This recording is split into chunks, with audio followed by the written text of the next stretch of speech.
യെശയ്യാ പ്രവാചകന്റെ പുസ്തകം 39-ാം അധ്യായം. ആ കാലത്ത് ബലദാന്റെ മകനായ മെരോദക് ബലദാൻ എന്ന ബാബേൽ രാജാവ് ഹിസ്കിയാവിന് രോഗം പിടിച്ചിട്ട് സുഖമായി എന്ന് കേട്ടതുകൊണ്ട് അവൻ എഴുത്തും സമ്മാനവും കൊടുത്തയച്ചു.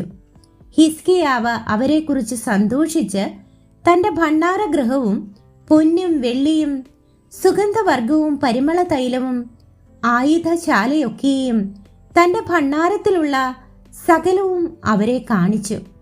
തൻ്റെ രാജധാനിയിലും തൻ്റെ ആധിപത്യത്തിൽപ്പെട്ട സകലത്തിലും ഹിസ്കിയാവ് അവരെ കാണിക്കാത്ത ഒരു വസ്തുവും ഇല്ലായിരുന്നു. അപ്പോൾ യെശയ്യാ പ്രവാചകൻ ഹിസ്കിയാ രാജാവിൻ്റെ അടുക്കൽ വന്ന അവനോട്, ഈ പുരുഷന്മാർ എന്തു പറഞ്ഞു?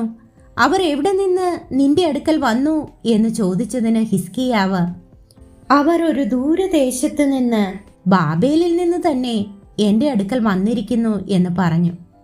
അവർ നിന്റെ രാജധാനിയിൽ എന്തെല്ലാം കണ്ടു എന്ന് ചോദിച്ചതിന് ഹിസ്കിയാവ്, എൻ്റെ രാജധാനിയിലുള്ളതൊക്കെയും അവർ കണ്ടു.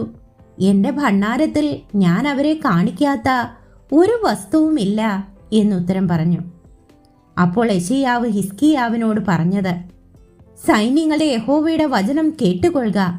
നിന്റെ രാജധാനിയിലുള്ളതൊക്കെയും നിന്റെ പിതാക്കന്മാർ ഇന്നുവരെ ശേഖരിച്ചു വെച്ചിട്ടുള്ളതും ഒട്ടൊഴിയാതെ ബാബേലിലേക്ക് എടുത്തുകൊണ്ടു പോകുന്ന കാലം വരുന്നു.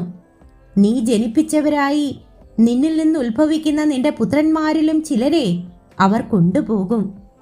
അവർ ബാബേൽ രാജാവിൻ്റെ രാജധാനിയിൽ ഷണ്ഡന്മാരായിരിക്കും എന്ന് യഹോവ അരുളി ചെയ്യുന്നു. അതിന് ഹിസ്കിയാവ് യെശയ്യാവോട്, നീ പറഞ്ഞിരിക്കുന്ന യഹോവയുടെ വചനം നല്ലത് എന്ന് പറഞ്ഞു. എങ്കിലും എൻ്റെ ജീവകാലത്ത് സമാധാനവും സത്യവും ഉണ്ടായിരിക്കുമല്ലോ എന്നും അവൻ പറഞ്ഞു.